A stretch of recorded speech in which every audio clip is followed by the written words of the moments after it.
সংবাদ সম্মেলন করে নতুন ছাত্র সংগঠন বাংলাদেশ গণতান্ত্রিক ছাত্র সংসদ থেকে পদত্যাগের ঘোষণা দিয়েছেন যুগ্ম আহ্বায়ক মেহেদী সচিব ও যুগ্ম সদস্য সচিব সালাউদ্দিন আম্মার।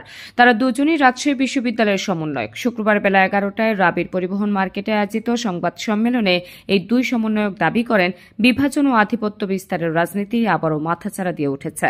জনগণের আকাঙ্ক্ষা এবং জুলাই বিপ্লবের প্রেক্ষিতে কাঙ্ক্ষিত বৈষম্যহীন ও আধিপত্যবিহীন বাংলাদেশ এখনও বাস্তবায়ন করা যায়নি।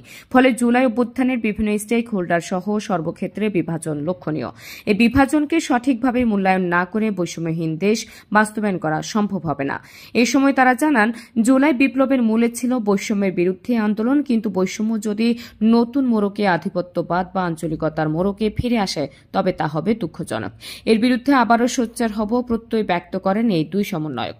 নতুনদের কাউকে দলের দায়িত্ব না নেয়ার পরামর্শ দিয়ে সংবাদ সম্মেলনে দাবি করা হয়, রাজশাহী বিশ্ববিদ্যালয়ের শিক্ষার্থীদের ম্যান্ডেটের বাহিরে গিয়ে তাদের পক্ষে কোনো দল, গোষ্ঠী বা প্রেসার গ্রুপে নিজেদেরকে একীভূত করার যুক্তিযুক্ত হবে না।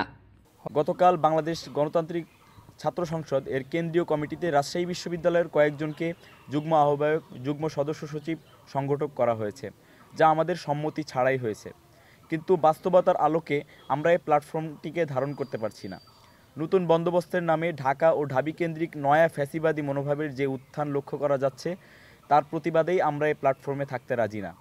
রাজশাহী বিশ্ববিদ্যালয় সহ অন্যান্য স্টেকদের বিপ্লব পরবর্তী সময়ে থেকে যেভাবে বিভাজন করা হয়েছে, সেই বিভাজনের রাজনীতিতে আমাদের পক্ষে থাকা সম্ভব নয়।